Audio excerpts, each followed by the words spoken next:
अस्सलामुअलैकुम दोस्तों, मैं हूं मोहम्मद एजाज़ कासमी। मेरे यूट्यूब चैनल एजाज़ कंप्यूटर्स पर आप सभी हजरात का खैर मकदम है। आज मैं फिर से हाज़िर हुआ हूं एमएस एक्सेल की एक नई वीडियो के साथ। और आज मैं आपको बताने वाला हूं कि अगर आप एमएस एक्सेल के अंदर सैलरी शीट बनाना चाहते हैं तो बहुत ही आसानी और बहुत ही सहूलत के साथ आप कैसे इसको डिज़ाइन कर पाएंगे और कैसे इसमें फार्मूला वगैरह लगा पाएंगे। आज हम इसी के बारे में बात करेंगे। तो आइए दोस्तों, इससे पहले कि मैं अपना सबक शुरू करूं, आपको बता दूं कि अगर अभी तक आपने मेरे YouTube चैनल एजाज़ कंप्यूटर्स को सब्सक्राइब नहीं किया है तो प्लीज़ सब्सक्राइब कर लें और साथ में बेल आइकन ज़रूर दबा लें ताकि जब भी मैं कोई नई वीडियो अपलोड करूं तो उसका नोटिफिकेशन आप तक पहुंच जाए। आइए दोस्तों, चलते हैं, सबक शुरू करते हैं। सबसे पहले तो मैं आपको बता दूं कि अगर आप किसी भी मदरसे के अंदर हैं, किसी भी स्कूल, कॉलेज, यूनिवर्सिटी या किसी भी कंपनी के अंदर हैं और उसके अंदर आप काम करते हुए आपसे कहा जा रहा है कि भाई सैलरी शीट एक तैयार करनी है, यानी तमाम वर्कर्स को या तमाम काम करने वाले को, तमाम पढ़ाने वाले को, असातिज़ा वगैरह को सैलरी देनी है, तो उसके लिए हमें खाका बनाना है और एक शीट बनानी है जिसके अंदर हम सैलरी का पूरा हिसाब किताब रखना चाहते हैं। तो उसको आप कैसे डिज़ाइन कर पाएंगे, कैसे बनाएंगे, कौन से फार्मूला का इस्तेमाल करेंगे, हम ये सारी चीज़ें इसमें तफसील के साथ देखने वाले हैं। तो पहले ये तो आप बना ही लेंगे बहुत आसानी के साथ। मेरी एक्सेल की बहुत सारी वीडियोस हैं और मैं आपको तो यही मशवरा दूंगा कि पहले आप उन वीडियोस को देख लें ताकि आपको बहुत हद तक एक्सेल के अंदर काम करना आ जाए और उसके बाद फिर आप इसको पढ़ें तो ज़्यादा बेहतर रहेगा। तो मैं एक्सेल की तमाम वीडियोस का जो लिंक है वो इस वीडियो की डिस्क्रिप्शन में डाल दूंगा, आप वहाँ से उसको देख सकते हैं, वॉच कर सकते हैं, या फिर आप मेरे चैनल के प्ले लिस्ट में जाके भी देख सकते हैं। यहाँ पर अगर आप बात करेंगे तो यहाँ देखिए, सबसे पहले मैंने तो सीरियल नंबर लिखा हुआ है, फिर एम्प्लॉय आईडी नंबर, यानी जो लोग काम करते हैं उनका एक आईडी नंबर होता है, वो आपको यहाँ पे डालना है। इसके अलावा नेम, उनका नाम क्या है, स्टेट यानी कौन से सूबे के रहने वाले हैं या कौन सा डिस्ट्रिक्ट वगैरह, वो सब तो अपने हिसाब से डालेंगे। जिस चीज़ की आपको ज़रूरत है, मोबाइल नंबर वगैरह की ज़रूरत है तो मोबाइल नंबर वगैरह डाल लें। जिस चीज़ की भी आपको ज़रूरत है वो सब अपना यहाँ पर आप कॉलम में डाल सकते हैं। इसके अलावा यहाँ से आप देखेंगे डेजिग्नेशन का मतलब होता है ओहदा, यानी आप वो किस तरह से काम कर रहे हैं, टीचर हैं, ऑपरेटर हैं, गेट कीपर हैं, कुक हैं, मुंशी हैं, क्या है, ये सारी चीज़ें आप यहाँ पर लिख सकते हैं। इसके अलावा बेसिक सैलरी, देखिए जब भी आप कहीं पर भी काम करेंगे, किसी की ही कंपनी के अंदर जो वर्कर्स होते हैं, काम करने वाले लोग होते हैं, तो उनकी एक बेसिक सैलरी होती है जहाँ से उनकी इब्तदाई तनख्वाह एक होती है जो सबसे शुरू में मुतय्यन की जाती है कि भाई आपकी बेसिक सैलरी तो ये होगी, इतनी इब्तदाई तनख्वाह जिसको बोल सकते हैं आप। तो वो हमने यहाँ पे लिख दिया है सबका। जैसे कि मान लीजिए कि ये टीचर हैं तो इन दोनों की सैलरी हमने लिखी है यहाँ पे 30,000, फिर टीचर की 40,000 और इसकी 25,000 तनख्वाह है। और ऐसे यहाँ पर आप बात करेंगे तो इनकी सैलरी जो है वो 22,000, फिर 15,000, इस तरह से मैंने ये सब टाइप कर दिया है। ये नवंबर का जो महीना है 30 दिन का है, यानी ये वर्किंग डे पूरे जो बनता है ये 30 दिन है। ओके, और यहाँ पे वर्किंग डे अमाउंट, यानी कि कितने दिन इन्होंने काम किया है इस 30 दिन में से, तो उस हिसाब से इसकी सैलरी कितनी बनेगी। जैसे बहुत सारी कंपनी वगैरह हैं या बहुत सारे इदारे होते हैं, स्कूल में या मदरसे वगैरह में ऐसा होता है कि जितने दिन वो काम करेंगे उतने दिन की सैलरी मिलेगी। अगर वो छुट्टी ले लेते हैं तो फिर उस दिन की तनख्वाह काट ली जाती है।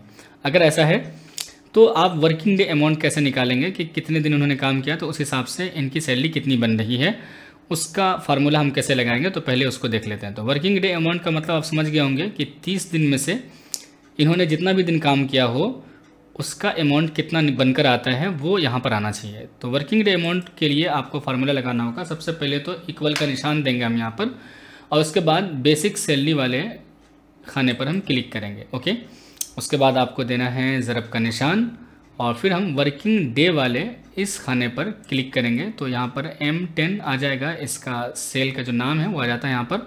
इसके बाद फिर हम यहाँ से तकसीम का निशान देंगे और यहाँ पर जितने दिन का महीना होगा, जैसे कि 30 दिन का महीना है ये नवंबर का, तो मैं 30 दिन डाल रहा हूँ और मैं एंटर करूँगा। अगर 31 का महीना तो 31 दिन डालिए, 28 का महीना है तो यहाँ पर 28 डालिए, जितने दिन का भी महीना होगा वो आप यहाँ पर लिखेंगे। ओके, तो मैं स्किप कर देता हूँ। यहाँ पर देखेंगे तो जैसे आप यहाँ पर डबल क्लिक करेंगे तो इन सारे वर्कर्स का, सारे काम करने वालों का यहाँ पर इन्होंने सैलरी निकाल दिया कि भाई 30,000 रुपये इनकी सैलरी बन रही है, या 40,000 जिसकी तनख्वाह है उनकी सैलरी 40,000 बन रही है। तो यहाँ पर आप देख रहे होंगे तो सबका यहाँ पर पूरा टोटल निकल कर आ रहा है।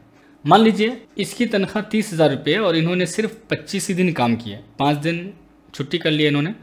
तो अब मैं यहाँ पे 25 जैसे डालूंगा तो अब इसकी सैलरी देखिए कितनी बन रही है, 25,000 रुपये, यानी 5,000 रुपये इन्होंने खुद काट लिया। तो ये फार्मूला लगाने से ये फ़ायदा होगा। मान लीजिए इसकी सैलरी 40,000 रुपये है और इन्होंने सिर्फ 28 दिन काम किए, 2 दिन ये गैर हाजिर रहे, छुट्टी पे रहे, तो इनकी सैलरी देखिए 37,333 रुपये बनेंगे 33 पैसे, है ना। ओके, ऐसे ही मान लीजिए इसकी सैलरी 22,000 है और इन्होंने सिर्फ 20 दिन काम किए, है ना। ओके, तो इसकी सैलरी इतनी बनेगी। तो ये खुद ब खुद जैसे आप वर्किंग डे लिखेंगे यहाँ पर, और ये डे तो आपको उस हिसाब से लिखना होगा जैसे ऑफिस वगैरह में उन्होंने छुट्टी के दरखास्त डाले होंगे, तो जाहिर सी बात है वहाँ से आपके पास आ जाएगा कि इन्होंने जो है ना 25 दिन ही इस महीने में हाज़िरी दी है और बाकी अगर हाजिर रहें तो सिर्फ 25 दिन की इसकी सैलरी बनती है। तो ये 25 दिन की सैलरी इनको यहाँ पर मिल जाएगी। ऐसे यहाँ पर आप आएंगे तो यहाँ पर हम देखते हैं HRA। HRA का क्या मतलब होता है? House rent allowance. यानी बहुत सारी कंपनी वगैरह जो होती है या बहुत सारे बड़े इदारे जो होते हैं वो अपने वर्कर्स को, अपने यहाँ काम करने वालों को, मुदर्रिसीन को, है ना, असातिज़ा वगैरह को, या भी और भी जो लोग होते हैं उन सबको क्या करते हैं, सैलरी के हिसाब से वो HRA भी देते हैं, यानी हाउस रेंट अलाउंस। यानी कि या तो वो खुद फैमिली क्वार्टर दे देते हैं या फिर क्वार्टर के लिए कुछ पैसे देते हैं फैमिली क्वार्टर के लिए कि भैया अगर आपको हमारे यहाँ नहीं रहना है, अगर आप बाहर रहना चाहते हैं तो हम अपने इदारे की तरफ से आपको 3,000 4,000 रुपया जो भी है वो हम आपको कमरे के किराए के लिए दे देंगे, आप अपनी फैमिली को ला कर रख सकते हैं। तो उसको बोला जाता है HRA, हाउस रेंट अलाउंस। तो ये जो होता है ना, ये असल में सैलरी के हिसाब से ही ये मुतय्यन किया जाता है कि किसको 3,000 देना है, किसको 4,000 देना है या क्या देना है। तो वो बेसिक सैलरी के ऊपर डिपेंड करेगा। तो हम क्या करेंगे, यहाँ पर हम सैलरी के हिसाब से HRA देना चाहते हैं। तो उसके लिए कैसे फार्मूला लगाना है? सबसे पहले तो हम ये समझिए कितने सैलरी वाले को हम कितना देंगे। तो हम कहते हैं कि जिनकी सैलरी 30,000 है या फिर 30,000 से ज़ायद है, चाहे कितना भी रहे, 40, 50, 60 जितना भी रहे, उन सबको हम 3,000 देंगे HRA। इसके अलावा जिनकी सैलरी 20,000 है या फिर 20,000 से ज़ायद है, 30,000 से पहले तक, उनको देंगे हम 2,000। और जिनकी 20,000 से भी कम है, यानी 20,000 भी नहीं है, उससे कम है, तो फिर हम उनको देंगे 0, यानी कुछ भी नहीं देंगे। ठीक है, ओके।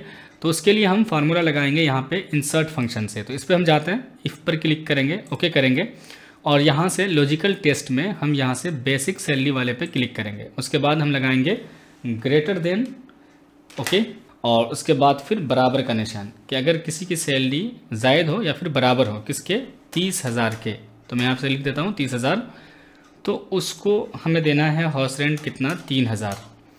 और अगर ऐसा नहीं है तो यहाँ पर बात ख़त्म नहीं हुई है, तो मैं दोबारा इफ़ पर क्लिक करूँगा, है ना। यानी अगर नहीं है तो 2,000 दे के ख़त्म करना, ऐसा नहीं है, बल्कि अगर नहीं है तो हमें देखेंगे कि भाई 20,000 से 30,000 के दरमियान में है तो उसे 2,000 देना है, और अगर उतना भी नहीं है तो 0 देना है। तो इसके लिए हमें दोबारा इफ़ पर जाना होगा और फिर हम यहाँ से आएंगे और बेसिक सैलरी पर क्लिक करेंगे और फिर हम यहाँ पे देंगे ग्रेटर देन और उसके बाद फिर बराबर का निशान, और फिर हम कहेंगे हम कि अगर अब जिसकी सैलरी 20,000 हो या फिर 20,000 से ज़ायद हो, कहाँ तक, 30,000 तक, तो उसको देना है हमें 2,000 रुपये। और अगर ऐसा नहीं है तो उसको हमें देना है फिर 0। ठीक है, यानी कि 20,000 भी नहीं है, उससे कम है, तो हमें 2,000 भी नहीं देना है, उनको कुछ भी नहीं देना है, 0 कर देना, ओके करेंगे। अब यहाँ पर देखिए कि इसने देख लिया कि यहाँ पर इसकी सैलरी कितनी है, 30,000 है, तो 3,000 दे दिए। अब मैं यहाँ से डबल क्लिक करूँगा, नीचे तक फार्मूला आ जाएगा। डबल क्लिक करने के लिए एक चीज़ ध्यान रखेंगे, मैं कंट्रोल सेट कर रहा हूँ, जब यहाँ पर ये छोटा सा प्लस का निशान बना हुआ आ जाए इस तरह से ब्लैक वाला, अब डबल क्लिक करिएगा तो यहाँ से आ जाएगा। अब इसने देख लिया कि देखिए यहाँ पर 40,000 है जो कि 30,000 से ज़ायद है, तो यहाँ पर 3,000 दिए इसने। यहाँ पर अब देखा इसने कि 30,000 से कम है, 20 से 25 यानी 30 के दरमियान में है, तो अब इसने क्या कर दिया, यहाँ पे 2,000 दे दिए। ठीक है ना, ओके। ऐसे ही 22,000 है तो चूँकि 20 से ज़्यादा है, 30 से पहले है तो 2,000 दिया। ऐसे यहाँ पर भी, लेकिन यहाँ पे देखा इसने कि 20 भी नहीं है, उससे कम है, 15 है, 12 है, 10 है, तो 0 कर दिए। ओके, तो जो आपने फार्मूला लगाया था उस हिसाब से ये पूरा काम कर रहा है। ऐसे ही मेडिकल अलाउंस है। ओके, मेडिकल अलाउंस भी मैं चाहता हूँ कि जिसकी सैलरी 30,000 है या फिर उससे ज़ायद है तो उसको 2,000 मिले, 20,000 है और उससे ज़ायद यानी 30,000 से पहले तक है तो उसको 1,000 मिले, और जिसकी सैलरी 20,000 भी नहीं है उसको बिल्कुल 0 मिले, यानी कुछ भी ना मिले, है ना। ओके, तो उसके लिए भी फिर हम दोबारा यहाँ से इंसर्ट फंक्शन पे जाएंगे, इफ़ पर क्लिक करेंगे और फिर हम वही फार्मूला पूरा अपनाएंगे कि हम यहाँ से चाहेंगे कहाँ, बेसिक सैलरी पर, और उसके बाद हम क्लिक करेंगे और फिर हम देंगे ग्रेटर देन का निशान, फिर बराबर का निशान, और हम कहेंगे कि अगर इसकी सैलरी हो कितना, 30,000 या फिर 30,000 से ज़ायद हो तो इसको मिलना चाहिए 2,000 रुपये।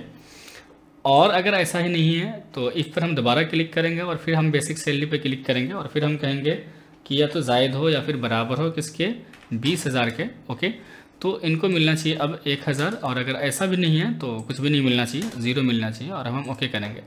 तो ये फार्मूला आप यहाँ पे लगा लीजिएगा और उसके बाद में यहाँ पे ओके करेंगे। अब यहाँ पर देखते हैं ग्रॉस सैलरी। ग्रॉस सैलरी का मतलब होगा कि ये तीनों चीज़ें मिलाकर इनको कितनी तनख्वाह मिलनी चाहिए, यानी कि 30,000 तो वर्किंग डे के एतबार से मिलेगा इनको, फिर 3,000 HRA मिलेगा, 2,000 जो है मेडिकल अलाउंस मिलेगा। तो अब ग्रॉस सैलरी मालूम करना है कि सब मिला के टोटल कितना हुआ। तो इन तीनों खानों को, बल्कि यहाँ तक आप चारों सेल्स को सिलेक्ट कीजिए और यहाँ से ऑटो सम कर दीजिए। ओके, जैसे आप ऑटो सम करेंगे तो यहाँ पर टोटल निकल के आ जाएगा कि देखिए 30,000 ये, 3,000 ये, 2,000 ये, 35,000 रुपये इनको मिलना चाहिए। ऐसे ये डबल क्लिक करेंगे तो ये आखिर तक जोड़ देगा, है ना, कि ग्रॉस सैलरी किसकी कितनी बनेगी, यानी किसको कितनी सैलरी मिलने वाली है। अब हम यहाँ पर आएंगे तो हमें EPF यानी कि यहाँ पर डिडक्शन शुरू हो जाएगा कि किसकी सैलरी कितनी कटेगी। यानी ये सब जो है अर्निंग का ज़रिया है, कमाई का ज़रिया है कि HRA मिल रहा है, मेडिकल अलाउंस मिल रहा है, वर्किंग डे मिल रहा है आपको। इसी तरह से ये जो EPF, PPF और इसी तरह से लोन इंस्टॉलमेंट जो है, ये तीनों क्या है, डिडक्शन है, यानी कि कटौती है। ये सारे पैसे काटे जाते हैं किसी वजह से। इन सब का मतलब आपको मैं समझा दूँ थोड़ा सा। जैसे EPF होता है, यानी इसका मतलब होता है एम्प्लॉय प्रोविडेंट फंड।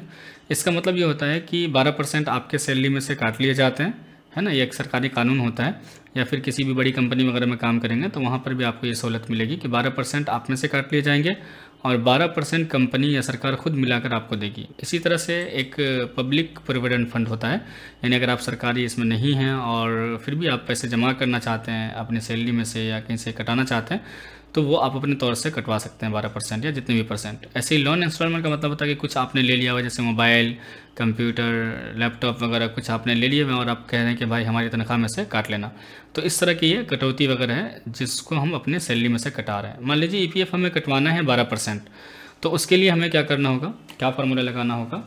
हम सबसे पहले इक्वल का निशान देंगे और मान लीजिए हम वर्किंग डे अमाउंट के हिसाब से हम पैसे कटवाना चाह रहे हैं, इसमें से हमारे 12% पैसा कटेगा। मान लीजिए वर्किंग डे में से, हम HRA में से या मेडिकल अलाउंस में से हम कुछ भी नहीं कटवाना चाह रहे हैं, है ना। ओके, तो हम यहाँ पे वर्किंग डे पर क्लिक करेंगे, और अगर हम चाहते हैं कि नहीं पूरे में से काट ले तो ग्रॉस सैलरी पे क्लिक करेंगे। बेसिक सैलरी में से हम कटवाना चाहते हैं तो यहाँ से कटवा। उमूमन जो लोग कटवाते हैं वो वर्किंग डे अमाउंट में से कटवाते हैं ताकि HRA और मेडिकल अलाउंस आपको पूरा मिल जाए और जिसको आप इस्तेमाल कर सकें। तो वर्किंग डे अमाउंट पे हम क्लिक करेंगे और उसके बाद फिर हम ज़रब का निशान देंगे, ये वाला, और उसके बाद जो है आपको लिखना है 12%, तो 12 लिखिए और उसके बाद परसेंटेज का निशान दे दीजिए और एंटर करेंगे। तो यहाँ पर देखेंगे तो ये आपके 30,000 का जो 12% बनेगा वो बनेगा 3,600 रुपये। मैं यहाँ से क्लिक करूँगा तो ये सब का निकाल के ऐसे ही दे देगा। ऐसे ही PPF का निकालना है आपको, तो फिर वही से फार्मूला लगाना होगा। इस पर क्लिक करेंगे, ओके, और उसके बाद फिर हम वर्किंग डे अमाउंट पे क्लिक करेंगे, ज़रब का निशान डालेंगे, ठीक है, 12 लिखेंगे और उसके बाद परसेंटेज का निशान Shift 5 दबा दीजिएगा, एंटर कीजिएगा तो ये आ जाएगा, है ना। ओके, डबल क्लिक करिए, आ गया। अब लोन इंस्टॉलमेंट का मतलब ये है कि जैसे आपने किसी से मोबाइल ले लिया या किसी कंपनी से आपने लैपटॉप ले लिया और उससे कह रहे हैं कि भैया 2,000 रुपये हमारा हर महीने काट लेना, तो ये 2,000 हमने यहाँ पे लिख दिया है। ऐसे ही यहाँ पर इसने कुछ नहीं कहा, इसने कुछ लोन में नहीं लिया, ये अपना कह रहा है कि 2,500 रुपये मेरी तनख्वाह में से काट लेना, ठीक है ना। ओके, तो ये है, और बाकी सब में 0 0 0, मतलब ये लोग कुछ लोन पे नहीं लिए हुए हैं, तो कोई दिक्कत नहीं है। अब मुझे यहाँ नेट सैलरी मालूम करना है, यानी कि ग्रॉस सैलरी में से ये सारे काट करके इसकी सैलरी कितनी बन रही है जो इनको दी जाएगी। तो अब हम यहाँ से आते हैं और इक्वल का निशान लगाएंगे और फिर हम ग्रॉस सैलरी में से माइनस करेंगे। तो ग्रॉस सैलरी पे हमने क्लिक कर दिया, यानी इस वाले खाने पर, फिर हम माइनस का निशान लगाएंगे, फिर हम यहाँ पर क्लिक करेंगे, फिर माइनस का निशान लगाएंगे, इसको भी हमें माइनस करना है, फिर माइनस का निशान लगाएंगे और इसे भी हम माइनस कर देंगे और एंटर कर रहे हैं। तो इनकी ग्रोथ यानी कि नेट सैलरी, अब जो सैलरी मिलेगी सब काट खोट के वो इतनी मिलेगी। ये सारे रकम इसके जमा हो रहे हैं, काटे ज़रूर जा रहे हैं लेकिन ये जमा ही होता है, असल में बाद में मिल जाता है यह पैसा, ठीक है। ओके, तो इस तरह से आप पूरी सैलरी शीट तैयार कर सकते हैं। कोई दिक्कत समझ में आए कमेंट में मालूम कर लीजिएगा, इंशाल्लाह कोशिश करूँगा कि आपको रिप्लाई कर सकूँ। तो उम्मीद करता हूँ दोस्तों कि आज की ये वीडियो आपको पसंद आई होगी। अगर मेरी ये वीडियो आपको पसंद आई हो तो प्लीज़ लाइक कीजिए, शेयर कीजिए, और अगर अभी तक आपने मेरे YouTube चैनल एजाज कंप्यूटर्स को सब्सक्राइब नहीं किया है तो ज़रूर सब्सक्राइब कर लें और साथ में बेल आइकन ज़रूर दबा लें ताकि जब भी मैं कोई नई वीडियो अपलोड करूं तो उसका नोटिफिकेशन आप तक पहुंच जाए। Thank you for watching.